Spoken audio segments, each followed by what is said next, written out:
Pada episode kali ini, kita diperlihatkan para peserta permainan yang berhasil menyelesaikan permainannya yang pada episode sebelumnya. Kita diperlihatkan beberapa peserta seperti Doksu, Ryung, Gihun, dan kakek tua. Di sini kakek tua berterima kasih kepada Gihun karena telah membantunya. Lalu diperlihatkan para peserta permainan yang kini kembali ke ruangan tempat mereka beristirahat. Sangwoo dan Ali tampak bahagia setelah bertemu dengan Gihun dan kakek tua. Di sini mereka saling mencemaskan satu sama lain. Kemudian papan pengumuman memberitakan bahwa 79 peserta telah gugur di game sebelumnya. Dan terlihat beberapa uang yang kembali bertambah dikarenakan jika ada peserta yang gugur, maka beberapa uang akan bertambah. Dan film Squid Game episode keempat pun dimulai. Episode keempat ini berjudul Tetap di Tim. Diperlihatkan para peserta yang diberi makanan telur dan soda. Doksu yang merasa masih lapar mengajak anggotanya untuk meminta makanan lagi. Hal ini pun menyebabkan beberapa peserta tak kebagian makanan. Peserta yang tak kebagian makanan pun memprotes petugas di sana. Akan tetapi, petugas di sana malah mengancam akan menembaknya. Kemudian salah seorang peserta mengatakan bahwa kelompok Doksu lah yang mengambil jatah makanan mereka. Peserta itu pun mendatangi Doksu dan meminta makanannya dikembalikan. Dan terjadilah sebuah perkelahian di antara keduanya. Doksu yang dulunya anggota gangster pastinya akan lebih diunggulkan. Dan benar saja, Doksu menghabisi lawannya dengan sadis dan dia pun kini tak sadarkan diri. Sangwoo yang melihatnya pun berusaha menghampiri pria tersebut. Saat dicek, alangkah terkejutnya, ternyata pria tersebut ternyata telah tewas. Tak disangka papan pengumuman tiba-tiba memberitakan satu peserta tereliminasi. Dan terlihat beberapa uang pun bertambah. Dan Gihun pun memiliki sebuah firasat buruk. Lalu diperlihatkan para petugas bertopeng. Terlihat Jeonwoo mengganti topengnya dengan gambar kotak. Dan tiba-tiba salah satu pria bertopeng segitiga mendatanginya. Dan ternyata gambar topeng tersebut memiliki arti, di mana kedudukan tertinggi dimiliki oleh topeng kotak. Dan pria bertopeng segitiga pun meminta maaf kepada Jeonwoo. Terlihat beberapa orang yang sedang mengatopsi mayat untuk diambil organ tubuhnya. Kembali ke tim Gihun, di sini Sangwoo beranggapan bahwa akan terjadi perkelahian satu sama lain untuk saling membunuh. Sebab melihat dari kejadian sebelumnya, mereka berpikir bahwa dengan saling membunuh, mereka bisa memenangkan permainan tanpa harus bermain di game berikutnya. Gihun yang melihat si Byuk pun kemudian menghampirinya. Dia menawarkan jika butuh bantuan datanglah ke tempatku. Kembali ke beberapa orang yang mengatopsi mayat. Ternyata dia adalah peserta dalam permainan. Peserta tersebut ternyata seorang dokter, dan dia membantu pria bertopeng untuk mendapatkan informasi di game berikutnya. Pria tersebut diberikan saran untuk bergabung di tim yang kuat. Entah game apa yang akan terjadi berikutnya. Kemudian pria tersebut memohon bergabung ke kelompok Doksu. Namun di sini Doksu meremehkannya, dan peserta tersebut memberitahu Doksu tentang game berikutnya, dan dia pun diterima untuk bergabung. Dan perhitungan lampu padam pun dimulai. Benar saja, setelah lampu padam terlihat di layar monitor beberapa peserta yang saling menyerang satu sama lain. Jujur di bagian ini, gua pribadi sulit banget melihat kejelasan videonya. Diperlihatkan Gihun yang berusaha melihat di sekitarnya. Di sisi lain, terlihat si Byuk yang diajar oleh Doksu. Dapat diketahui di episode sebelumnya, Doksu dan si Byuk memiliki hubungan yang tak baik. Ini mereka pun saling menyerang satu sama lain dan saling membunuh juga. Diperlihatkan Gihun yang diserang oleh seseorang. Untung saja Sangwoo menolongnya. Perkelahian pun terus berlanjut dan terlihat beberapa orang yang telah tewas. Si Byuk kemudian mendatangi Gihun untuk meminta tolong. Tim Gihun pun kini harus berhadapan dengan tim Doksu. Namun saat ingin bertarung, kakek tua berteriak meminta tolong. Terlihat kakek tua merasakan ketakutan. Bos permainan yang melihat keadaan sudah tak terkendali kini menghidupkan lampu di ruangan tersebut dan beberapa pria bertopeng datang untuk meredakan suasana. Namun tiba-tiba ada pria bertopeng kotak yang bertanya kepada Gihun. Kita tahulah kalau dia adalah Jeonwoo. Diperlihatkan kakek tua yang sepertinya sedang trauma akan kejadian tersebut. Gihun pun berusaha menenangkannya dan Gihun meminta untuk saling berkenalan satu sama lain. Tiba-tiba Ali memotong pembicaraan dan mengatakan bahwa nama Gihun adalah Sang Mundong. Gihun yang mendengarkan pun tertawa dan mengatakan kalau namanya adalah Sang Gihun. dan Ali memperkenalkan namanya, yaitu Ali Abdul dari Pakistan, dilanjut oleh Sang Woo. Gyun pun menyuruh Si Byuk untuk mengenalkan diri, dan Si Byuk mengatakan bahwa namanya adalah Si Byuk. Dan kemudian Gyun bertanya ke kakek tua namanya, namun si kakek tua terlihat masih trauma. Gyun pun memakluminya, dan mungkin lain waktu saja. Di sisi lain, diperlihatkan Doksu yang terluka akibat perkelahian sebelumnya. Kemudian diinformasikan 27 pemain telah gugur. Di sini Doksu menggeledah Ryung dan merayunya. Kemudian Ryung mengajak ke toilet, dan benar saja terjadilah mantap-mantap di keduanya. Kemudian terlihat Gyun yang terbangun dari tidurnya. Di sini Gyun bertanya ke kakek kenapa ia tidak tidur. Dan kakek tua pun mengatakan bahwa dirinya takut ada penyerangan lagi. Lalu diperlihatkan beberapa orang petugas bertopeng yang menyuruh seluruh peserta bersiap-siap sebab game ketiga akan segera dimulai. Mereka pun dibawa ke sebuah tempat di mana mereka semua disuruh untuk membuat tim yang terdiri dari 10 orang. Sang Woo pun kemudian menyuruh Gyun, Ali, Si Byuk, dan kakek untuk mencari satu pria untuk bergabung ke timnya. Dan kini mereka pun berpencar untuk melaksanakan tugas masing-masing. Terlihat Ali bertemu dengan seseorang dan mengajaknya bergabung. Kemudian diperlihatkan Sang Woo yang mengajak seseorang, akan tetapi orang tersebut memiliki istri dan Sang Woo pun membatalkannya. Di sisi lain Gyun bertemu dengan seseorang dan kemudian mengajaknya bergabung ke timnya. Di sisi lain Si Byuk melihat salah satu cewek yang menyendiri. Lalu diperlihatkan Ryung yang dihianati oleh Doksu. Ternyata Doksu tak mengajak Ryung bergabung. Emang Doksu ini nggak tahu terima kasih, udah dikasih gratisan malah berkhianat. Doksu kemudian memukul Ryung dan menyuruhnya pergi dari timnya. Kembali ke Si Byuk yang menemui seseorang. Cantik banget cuy. Si Byuk pun mengajak dia untuk bergabung ke timnya. Ini para peserta berkumpul satu sama lain. Gyun pun menghitung timnya yang berjumlah 9 orang. Ternyata kakek tua tak mengajak siapapun. Sang Woo pun bertanya siapa yang membawa wanita lagi, sebab dia menyuruhnya mencari pria, bukan wanita. Gyun kemudian berusaha menenangkan suasana. Namun tiba-tiba Ryung datang dan bergabung ke tim Gyun. Dan kini tim Gyun memiliki banyak wanita. Waktu pun habis, kini terpaksa mereka membawa 3 wanita. Kemudian para peserta pun dibawa ke sebuah tempat yang terlihat asing bagi mereka. Pria bertopeng pun menjelaskan bahwa permainan kali ini adalah tarik tambang, bukan tarik tambang biasa. Peserta yang kalah akan jatuh dari ketinggian beberapa kilometer, yang dapat dipastikan yang jatuh akan tewas seketika. Dan pengundian pun dimulai. Pengundian pertama adalah tim Doksu, dan pengundian kedua yaitu tim 7. Sepertinya tim 7 ini terdiri dari orang-orang yang sudah tua. Mereka kemudian dibawa panitia bertopeng untuk naik ke atas. Setelah bersiap-siap, panitia bertopeng pun memulai permainan. Doksu yang memiliki anggota terdiri dari pria, jelas hal ini menguntungkan timnya. Dan benar saja, Doksu pun memenangkan pertandingan, dan lawannya terjatuh ke bawah.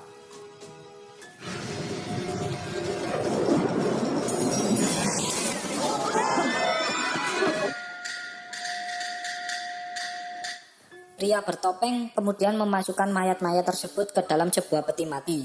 Ronde kedua pun dimulai. Pengundian pertama adalah tim Gyun dan pengundian kedua adalah tim 5. Gyun pun merasa ragu-ragu sebab lawannya terdiri dari para pria. Mereka kemudian dipandu panitia bertopeng untuk naik ke atas melalui lift. Tim Gyun yang layaknya kelompok sekolah ini mulai ragu-ragu. Mereka tak yakin akan bisa memenangkan game tersebut. Di dalam lift, sang kakek memotivasi timnya bahwa dulu saat dia kecil, dia suka sekali bermain tarik tambang. Dan dia juga jarang kalah dalam permainan tarik tambang ini. Dia menjelaskan bahwa tarik tambang bukan hanya soal kekuatan, tapi juga soal strategi.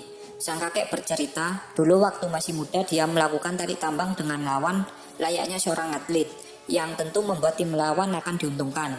Namun kakek mengatakan dia berhasil menangkan pertandingan karena strategi. Kakek mengatakan bahwa peserta paling depan berperan penting untuk memenangkan permainan, sebab jika dia ragu maka mental musuh akan kuat.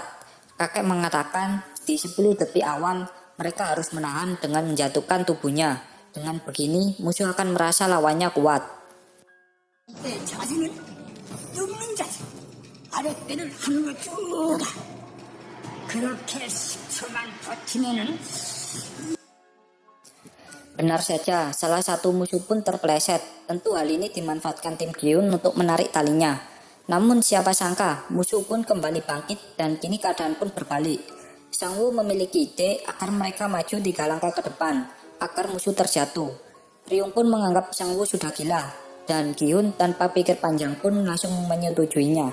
Di sini mereka berusaha memainkan strategi dengan 3 kali melangkah ke depan. Dan hal tersebut pun berhasil membuat tim lawan terjatuh. Tak ingin menyia-nyiakan kesempatan, tim Giun pun menarik tali tambang tersebut dengan sekuat tenaga. Tim musuh yang mencoba bangkit terlihat kesusahan untuk mengimbangi tim Giun. Dan benar saja akhirnya tim musuh pun terjatuh ke bawah. Dan tarik tambang ini dimenangkan oleh tim Giun. Di sini tim Giun merasa sangat lega sebab mereka tak menyangka dengan anggota seperti ini mereka bisa mengalahkan tim musuh yang beranggotaan laki-laki. Kemudian Squid Game episode kelima pun dimulai. Episode kelima ini berjudul Dunia yang Adil. Diperlihatkan orang-orang bertopeng yang memasukkan mayat peserta permainan ke dalam peti. Di dalam lift, Giun masih tidak percaya dengan kemenangan tersebut. Lalu diperlihatkan seseorang yang sedang berdoa kepada Tuhannya. Salah satu wanita cantik yang bernama Jiyoung mengomentari peserta yang sedang berdoa tersebut. Jiyoung mengatakan harusnya dia berterima kasih kepada kakek tua dan Sang Woo yang memberikan strategi kepada mereka. Keadaan pun memanas, keduanya saling adu mulut satu sama lain. Si Byuk yang melihatnya kemudian menyuruh mereka berdua untuk diam. Saat keluar dari lift, Jiyoung bertanya kepada si Byuk tentang namanya. Namun si Byuk mengabaikannya dan memilih untuk pergi. Para peserta pun dibawa pria bertopeng kembali ke tempat mereka beristirahat. Terlihat tim Giun dan tim Doksu yang sepertinya memiliki dendam satu sama lain. Game tarik tambang pun usai. Kini para petugas pria bertopeng membersihkan arena permainan tersebut. Lalu diperlihatkan peti mayat peserta permainan yang akan dibakar. Namun ternyata ada beberapa oknum pria bertopeng yang memanfaatkan mayat peserta permainan untuk diambil organ tubuhnya. Kembali ke tim Giun, di sini Ryung layaknya seorang anak kecil yang banyak sekali berbicara. Dia kemudian mengejek Ali sebab dari kulit tubuhnya Ali bukan asli dari Korea. Kemudian Ryung bertanya tentang kapten di tim Giun. Lalu Sang Woo mengatakan bahwa mereka semua setara dan tak ada kapten di timnya. Ryung dengan nada keras mencoba menyindir Doksu. Yang kita tahu pada episode sebelumnya Doksu mengusir Ryung dari timnya. Kemudian diperlihatkan waktu 30 menit yang berjalan mundur, yang berarti waktu istirahat akan segera tiba. Giun memiliki sebuah ide untuk membuat barikade pertahanan di tempat tersebut, dan kemudian tim Giun pun saling bekerja sama untuk membangun barikade pertahanan. Saat Giun lagi sibuk membuat barikade, tiba-tiba Doksu mendatanginya dan mengatakan bahwa barikadenya tak akan mampu melindungi mereka semua. Namun Giun membalasnya bahwa Doksu lah yang harus berhati-hati, sebab di tempat ini tak ada yang bisa dipercaya. Bisa saja anak buah Doksu malah membunuhnya. Doksu yang terpengaruh oleh perkataan Giun menyuruh anggota timnya untuk beristirahat malam ini. Namun salah satu anggotanya menyarankan untuk menyerang tim lain saat lampu padam. Namun Doksu tetap memaksa agar anggota timnya untuk tidur malam ini. Doksu kemudian bertanya tentang dokter yang ada di timnya. Dan salah satu peserta mengatakan dia pergi ke kamar mandi. Kemudian diperlihatkan dokter dan pria bertopeng yang menuju ke sebuah tempat rahasia. Sang Woo dan Ali menawarkan dirinya untuk berjaga pertama. Kemudian setelah itu Giun dan kakeklah yang berjaga berikutnya. Lampu ruangan pun padam. Sang Woo dan Ali yang sedang berjaga saling bercerita satu sama lain. Ali menganggap Sang Woo sebagai teman dekatnya layaknya sahabat. Di sini mereka saling bercerita satu sama lain bagaimana mereka bisa berada di tempat ini. 맞습니다. 그리고 한국에 보고 싶겠네. Kemudian kita diperlihatkan kedua orang bertopeng yang memasuki ruangan rahasia. Pria bertopeng itu bernomor 28 dan 29. Kalau kita lihat sebelumnya, nomor 29 adalah pria bertopeng yang dibunuh Junho saat di kapal. Lalu diperlihatkan peserta dokter yang mengambil organ tubuh milik salah satu mayat peserta permainan. Di sini para pria bertopeng bertanya-tanya kenapa sebelumnya nomor 29 tidak datang. Junho yang menyamar mengatakan bahwa dirinya lagi banyak pikiran pada saat itu. Kemudian diperlihatkan peserta dokter yang mengambil ginjal milik mayat peserta permainan. Kembali ke Giun, di sini dia dibangunkan Sang Woo untuk bergantian berjaga. Sang Woo mengatakan bahwa dirinya sudah mengantuk. 뭐 안 좋은 것 같은데. 아니야. Diperlihatkan Dok Su yang sedang menunggu peserta dokter yang tak kunjung kembali.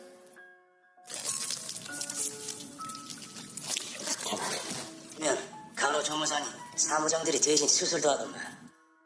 Kembali ke Gyun, di sini dia mengalami halusinasi di mana dia melihat beberapa orang yang sedang diajar hingga meninggal.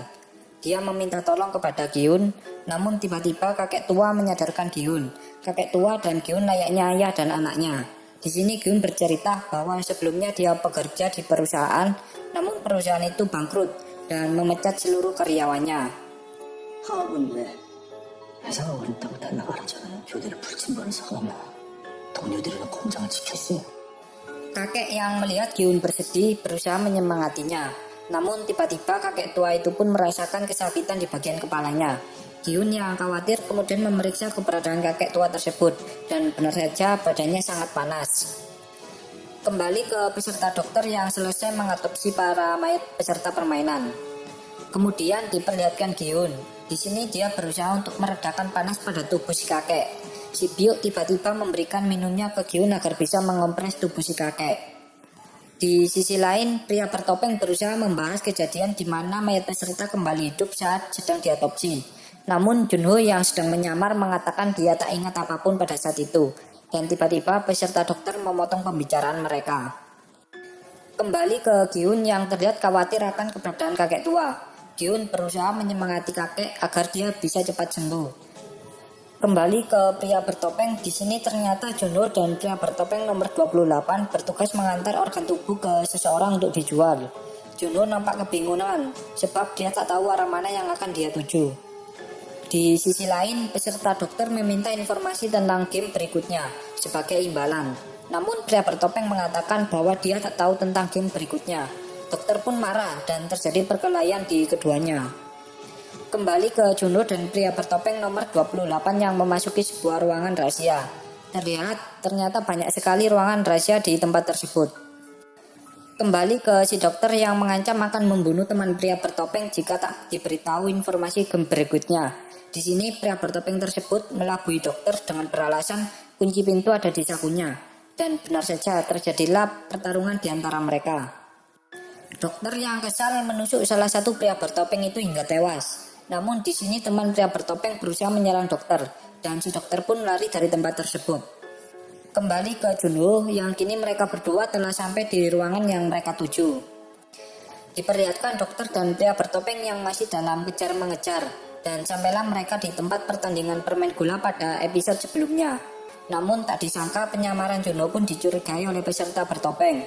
Di sini Junho melepaskan topengnya dan pria bertopeng bertanya siapa Junho ini. Dengan kecerdikan ala-ala detektifnya, Junho berhasil membalikan keadaan. Di sini Junho menyuruh pria bertopeng untuk membuka topengnya. Diperlihatkan Junho yang bertanya tentang organ ginjal yang ada di tasnya. Lalu pria bertopeng tersebut mengatakan bahwa dia mendapatkan ginjal dari seseorang, namun hanya ada satu ginjal di tubuhnya. Junho pun bersedih sebab dia mengira dia adalah kakaknya yang dibunuh. Sebab kakaknya dulu memberikan ginjalnya ke Junho agar Junho bisa hidup. Namun pria tersebut mengatakan bahwa mayat itu adalah wanita. Kembali ke dokter pria bertopeng yang ingin membuat kesepakatan perdamaian. Di sini pria bertopeng berusaha menghasut dokter perlahan demi perlahan. Dan ketika dia hendak membunuh dokter, tiba-tiba bos pria bertopeng muncul dan menembak anak buahnya itu.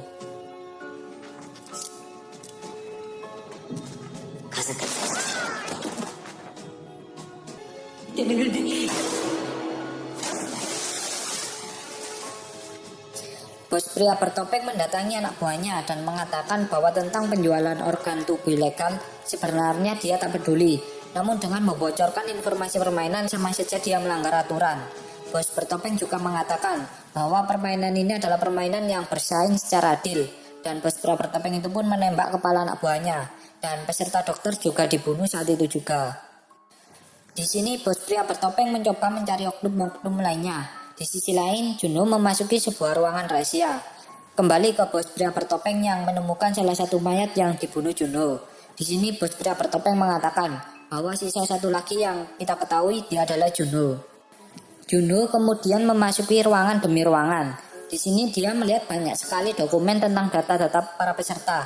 Dan ternyata game ini sudah diadakan dari tahun-tahun sebelumnya. Di sini para peserta permainan terpaksa dibangunkan dan disuruh untuk berkumpul di tengah ruangan.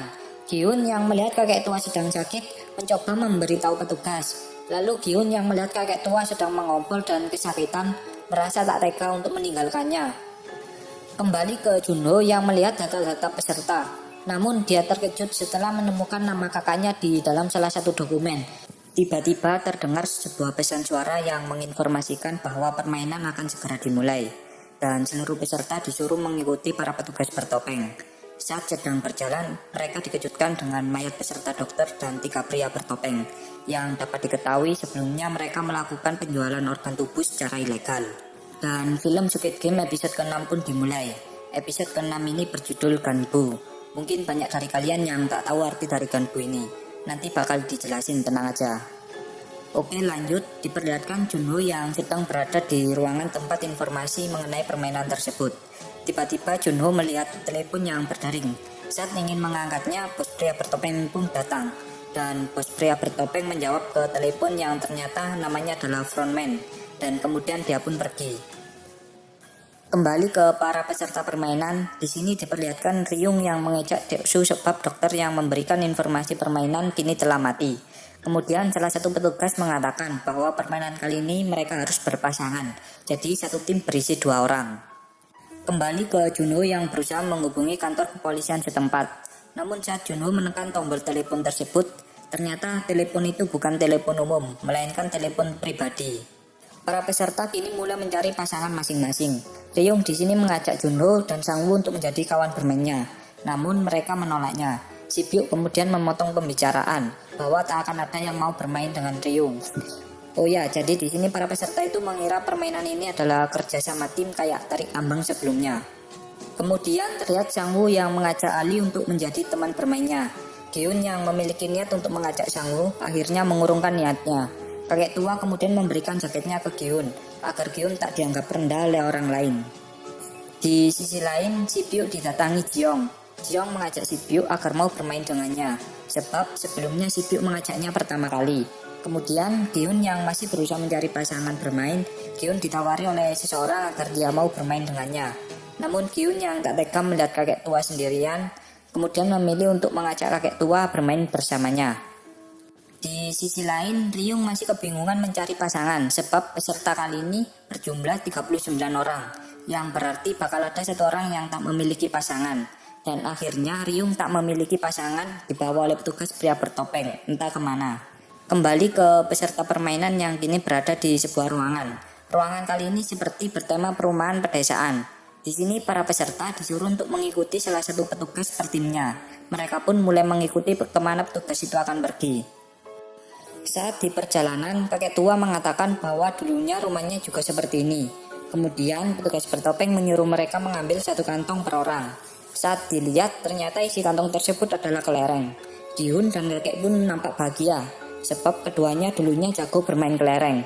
Kemudian kakek mengatakan mereka harus menjadi ganbu. Jadi menurut penjelasan di sini, ganbu itu adalah sebuah kerjasama tanpa perhitungan. Jadi mereka harus mengorbankan apa yang mereka punya jika salah satu membutuhkan.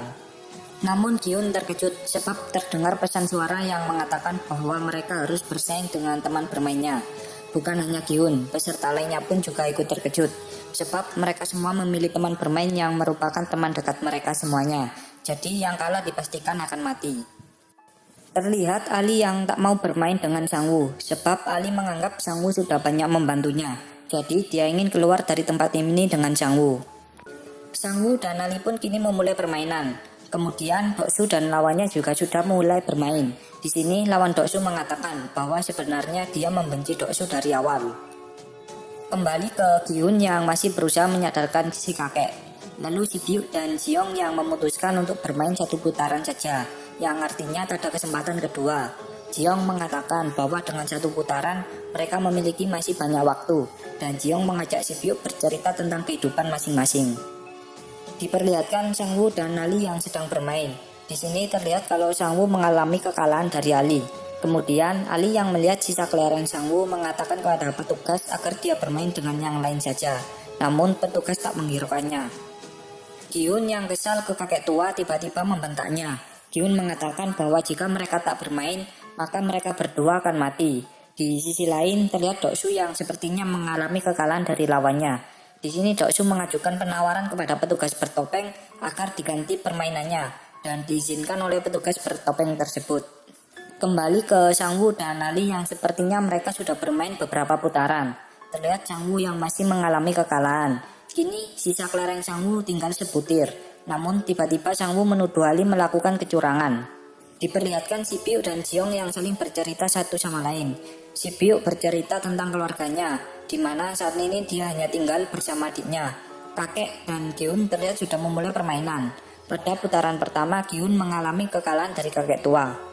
Di sisi lain, Doksu yang sudah mengganti permainannya, di mana kelereng yang masuk ke lubang yang dibuatnya maka dialah pemenangnya. Kembali ke Si Biuk yang masih bercerita keluarganya.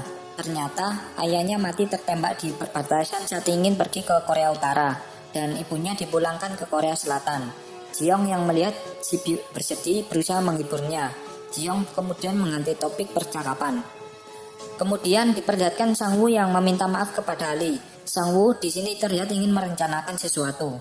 Kembali ke Giun dan kakek tua yang masih lanjut bermain. Di sini Giun masih saja mengalami kekalahan. Petugas bertopeng yang melihat Giun tak memegang kelereng berniat menembak Giun, tapi Giun mengatakan bahwa masih ada satu kelereng lagi. Di sisi lain terlihat Doksu yang memenangkan di putaran game kedua ini. Dia pun bahagia. Kembali ke Sangwoo yang sepertinya sedang merencanakan sesuatu. Diperlihatkan Jiong yang kini bercerita masa lalunya. Jiong mengatakan kalau dulunya ibunya dibunuh oleh ayahnya saat dia masih remaja. Kemudian ayahnya juga selalu menyiksanya dengan kejam. Kemudian ayahnya bertobat dan melakukan penyiksaan lagi ke Jiong. Jiong mengatakan bahwa ayahnya dulu adalah seorang pendeta. Dan kemudian Jiong membunuhnya. Oleh sebab itu di episode sebelumnya Jiong seperti membenci jika ada seseorang yang berdoa.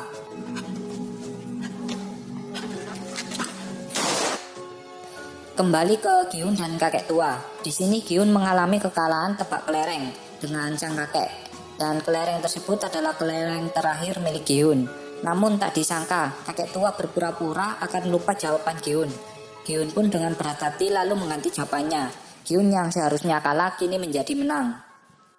Di sisi lain, Sangwoo dan Ali merencanakan untuk mengambil kelereng peserta lain. Dengan begitu mereka dapat memenangkan pertandingan secara bersama. Ali yang polos pun mengiyakan rencana dari Sangwoo.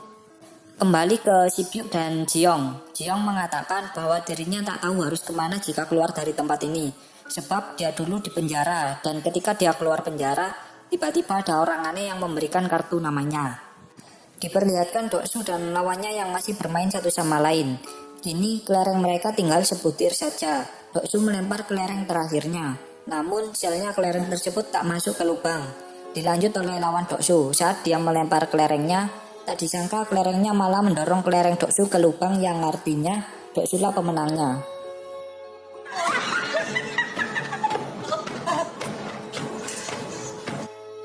Lawan Doksu yang panik pun berusaha melarikan diri dari tempat tersebut.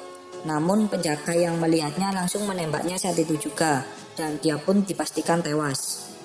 Kembali ke Sangwoo yang terlihat dia mengambil kantong kelereng milik Ali. Dan kemudian dia memberikan kantongnya ke Ali dan mereka pun berpencar untuk melaksanakan rencana masing-masing. Diperlihatkan Giun dan kakek yang masih tetap bermain. Di sini sang kakek berpura-pura terlihat bodoh dan Giun pun memanfaatkannya untuk memenangkan pertandingan. Terlihat Ali yang masih mencari kelereng peserta lain yang sesuai rencana dari Sangwoo. Tapi di sisi lain terlihat Sangwoo yang mempunyai kelereng satu kantong. Ternyata Sangwoo mengkhianati Ali. Terlihat Sangwoo yang menyerahkan kelerengnya ke petugas. Di sini Sangwoo mengatakan bahwa peraturan permainan tanpa ada kekerasan. Jadi perilaku licik Sangwoo diizinkan oleh petugas. Terlihat Ali yang mulai kebingungan sebab dia tak mau Sangwoo mati. Di sisi lain, Si Biuk dan Jiong memulai permainan mereka. Di sini permainan mereka yaitu melempar kelereng dan kelereng yang paling dekat dengan dinding dialah pemenangnya. 강세병. 저는 지역.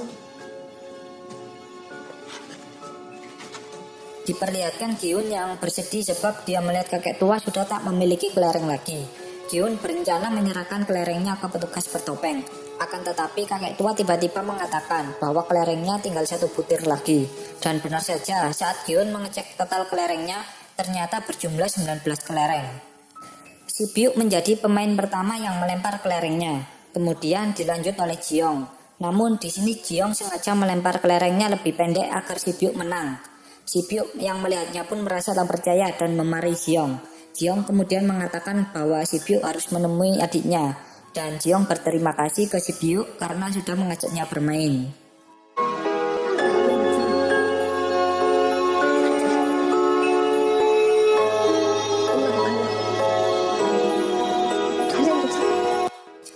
Terlihat Ali yang mengecek kelerengnya yang ternyata isinya adalah batu. Ali pun menangis, namun dia juga tak bisa membenci Sang Woo. Dan Ali pun ditembak oleh petugas bertopeng.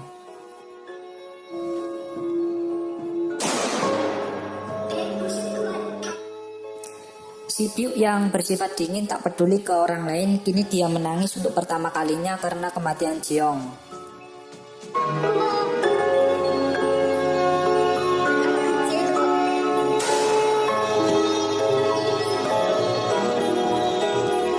Kembali ke Giun yang berusaha mengajak kakek tua bermain, sebab waktu tinggal sedikit lagi.